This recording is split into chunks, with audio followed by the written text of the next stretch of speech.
ప్రపంచంలో ఎవరైనా తమ ఆస్తిపాస్తులను తమ సంతానానికి లేదా దగ్గరి బంధువులకు రాసిస్తుంటారు. కానీ చైనాలోని ఈ పెద్దాయన మాత్రం తన తదనంతరం తన పెంపుడు పిల్లిని జాగ్రత్తగా చూసుకునే వారికే తన ఆస్తి చెందుతుందంటూ వీలునామా రాశాడు. దక్షిణ చైనాలోని గ్వాంగ్డాంగ్ ప్రావిన్స్ నివాసి అయిన 82 ఏళ్ల లాంగ్ అనే వృద్ధుడు 10 ఏళ్ల క్రితమే భార్య కన్నుమూయటం, సంతానం కూడా లేకపోవడంతో ఒంటరిగా జీవిస్తున్నాడు. ఈ క్రమంలో జియాన్బా అనే పిల్లను చేరదీసి కన్నబిడ్డలా సాకుతున్నాడు.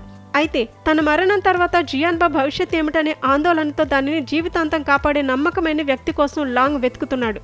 ఈ నేపథ్యంలో స్థానిక మీడియాతో మాట్లాడిన లాంగ్ తన పిల్లిని ప్రేమగా చూసుకునే వారికి తన అపార్ట్మెంట్తో పాటు తన బ్యాంక్ అకౌంట్లోని పొదుపు మొత్తం కూడా ఇస్తానని ప్రకటించాడు. దీంతో పలువురు జంతు ప్రేమికులు లాంగ్ను సంప్రదించే పనిలో పడ్డారు. నిజానికి చైనాలో పెంపుడు జంతువులపై ఇంతగా ప్రేమ కురిపించేవారు తరచూ కనిపిస్తూనే ఉంటారు. గతేడాది షాంఘైకి చెందిన ఓ వృద్ధురాలు తన పిల్లలు తనను పట్టించుకోవటం లేదన్న కారణంతో 24 కోట్ల ఆస్తిని తన పెంపుడు కుక్కలు పిల్లులకు రాసేసింది.